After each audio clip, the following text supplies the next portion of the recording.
Hello सबसे पहले हम सिंगर सुदर्शन चौधरी हाथ जोड़ कर समस्त श्रोतागण के गोर लग रहा छी और विद्यापति बाबा के गीत सुनाब। वैसे पहले एक श्लोक हम सुनाब क्या जे विद्यापति जी शिव के बहुत बड़का उपासक छलखिन। ताऊ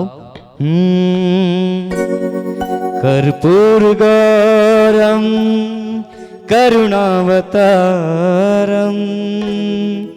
संसार सारम भुजगेंद्र हारम कर्पूर गौरम करुणावतारम संसार सारम भुजगेंद्र हारम सदा वसंतम हृदयारविंदे सदा वसंतम हृदयारविंदे भवं भवानी सहितं नमामि कर्पूर गौरम करुणावतारम संसारम भुजगेंद्र हारम।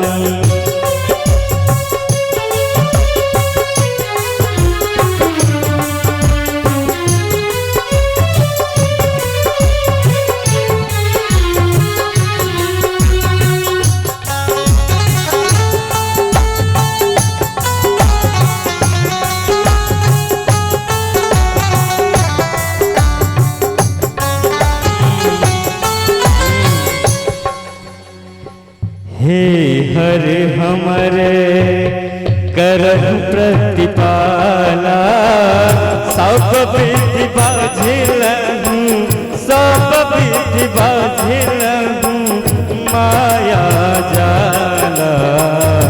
हे हर हमर करहु प्रतिपाला सब विधि बाझिलहु सब विधि बाझिलहु माया जाला।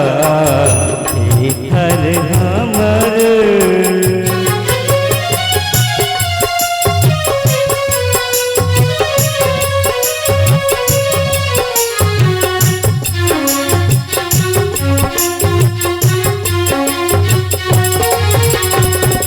बीतल बयस तिहुपन मोरा बीतल बयस तिहुपन मोरा धयल शरण चढ़ी मातल मोरा धयल शरण चढ़ी मातल मोरा।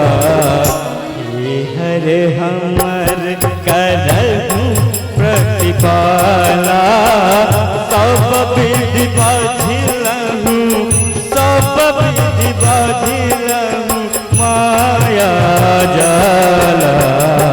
हे हर हमर करहु प्रतिपाला सब विधि बाझिलहु सब विधि बाझिलहु माया जाला। हे हर हमरे हे हर हमरे हे हर हमरे। और ज़्यादा टाइम नहीं ले हम और अब